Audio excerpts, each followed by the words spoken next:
عظیم الشان شہنشاہ چھ سفر کن بادشاہ فاروق اعظم سفر دے پا فلسطین رت عمر مدینہ ایتا مقرر عثمان عامل کو عمر ستو یکتی لئی زرت یک لٹین پیالی زرت گو غلام حواریا اشتر زو پاسواریا جای غلام اشتر سوار عمر دستائن مہار جای عمر اشتر سوار غلام دستائن مہار سافر شروع ماہی رجب درویشی ہم آئی عجب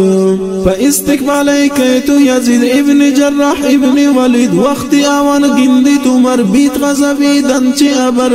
گوست بشم سارا دو سال چنکا بدل بو شم حال اختیار کرتا گل شما آجمین ہر خوبیاں گوتی لباسان خوبصورت کرتا گل باس شان و شوکت سرباز دین داتن جواب گوشا کرشیت ابن خطاب میں پرتکلو فی القبا چی داتا گنگویشا سلا گوشتن تا صاحبی ادرق قائم عربی اخلاق وقت رستے پورا جواب اطمینان بوت ابن خطاب معلوم بوتے پورا خبر خوش بوت پدی حضرت عمر